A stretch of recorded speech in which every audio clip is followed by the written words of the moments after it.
नमस्कार welcome to Odisha job 2.0 तो आसीगला आपण निज ब्लॉक ऑफिस तरफ आउ एक रिक्वायरमेंट सुजोग आपण रिक्वायरमेंट निज ब्लॉक ऑफिस रे ही रहिबो।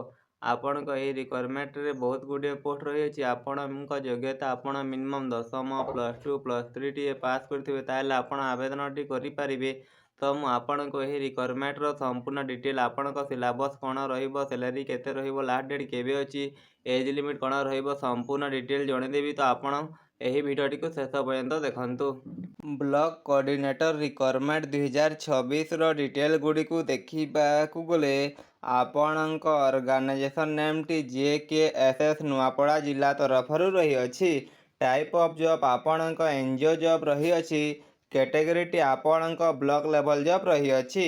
नेम ऑफ दी पोस्ट आपणक एही रिक्वायरमेंट रे प्रोजेक्ट कोऑर्डिनेटर रो पोस्ट अछि, काउंसलर सोशल वर्कर रो पोस्ट अछि, अकाउंटेंट रो पोस्ट अछि, पियर एजुकेटर रो पोस्ट अछि, वार्ड बॉय रो पोस्ट अछि, योगा थेरापिस्ट रो पोस्ट अछि, नर्स रो पोस्ट अछि और आपणक चौकीदार रो पोस्ट रही अछि।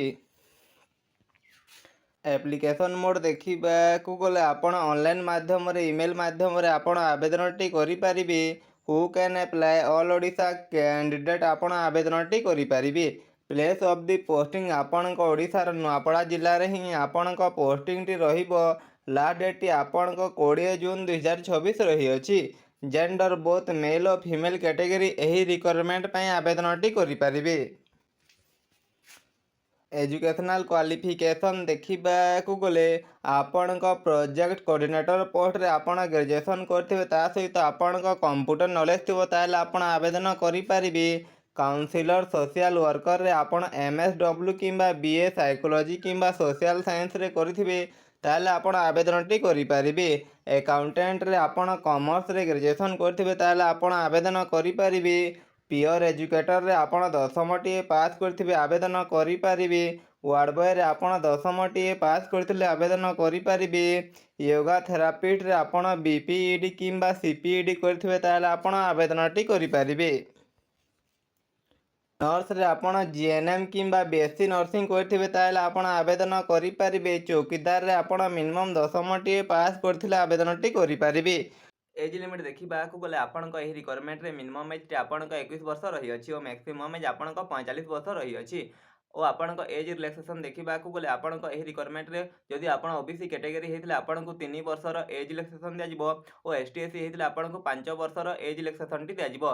सैलरी देखिबा को गले आपणक एही रिक्वायरमेंट रे मिनिमम सैलरी टी आपणक 10,000 टंका रही अछि और मैक्सिमम सैलरी आपणक 30,000 टंका पर्यंत रहिबो। सिलेक्शन प्रोसेस गुडी को देखिबा को गले candidate selected by the process of तो आपन को नो एग्जाम आपन को कोनोसी भी एग्जाम हेबो नहीं।